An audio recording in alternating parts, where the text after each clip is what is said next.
Right, this is Manass Chibanda Media. We report as it is.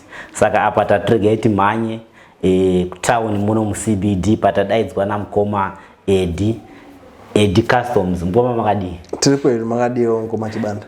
Aiwa boze kuti. Awari pakati apa ka. Handisina need yokwa introducer. Do vari kupisa zvamanje. So mkoma atisida kurebesa nyaya handitika. Sei maita kuti isusu tuye kuno yesu vechibanda media pamwe chete na mkoma Kevin Oliver. Okay, chakaitika ndechekuti few days ago ndakaona pa Facebook achinzi mkoma Oliver vakutsvaga help in terms of food nezvimwe zvakangosiyana. So Eddy Customs takangoti netimu yangu reke tingotsvagawo pashoma patinapo tikwanise kuvatengerawo magroceries ekuita kuti wane kubatsirika vachienda mberi, because tikuona vakawanda pane vanhu varipo vari kuitawo macontributions avo avari kuvabatsira navo. Saka isusu nezvishoma zvatinazvo as a company tangoti reka tingovapawo magroceries atakwanisa kutenga muzuva ranhasi, tichiita kuti as time goes on tinenge tichingobatana tichiona kuti ndezvipi zvimwe zvatingakwanise kuvaitirawo mukufamba kwenguva. Handitika aiwa tinotenda zvikuru mkoma Eddy Customs nekupawo kwamaita back to the community naika. So panapa imimi tunaona zoziwo zvakare kuti Eddy Customs inonyoita nezvichii panapa. Okay, Eddy Customs ikambani inoita zvekupinza motikari, ma-tractors, ma-engines, ma-goods from different countries, South Africa, Japan, Singapore, even una UK. We do import and export. Even when my goods are one kwenda kunze kwenyika, we can do as well.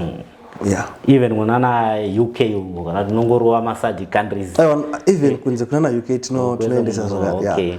Yeah. Okay, neku clear zvakare, for example, ngati ndapinza Japan yangu motikari mwanza ku clear futi zvakare. Tino clear and tinosvitsira pamba, and we do kuma civil servants as well. Tinobatsira ma civil servants anongatenga motikari dzavangada batsira pama civil servants and disabled rebates we help as well. Okay.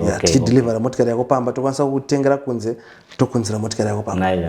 Aiwa ngatiti imimi address yenyu, right? Tipe address yenyu. Address yetu anga pa 275 Herbert Step next to Be Forward. Corner Herbert na 60.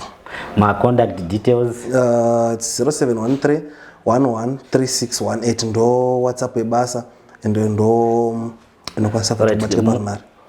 What about my social media handles now?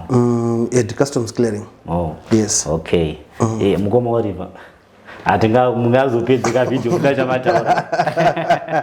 Teta seta kujireka ayo atizidaro ka. What do you want to say, Mr.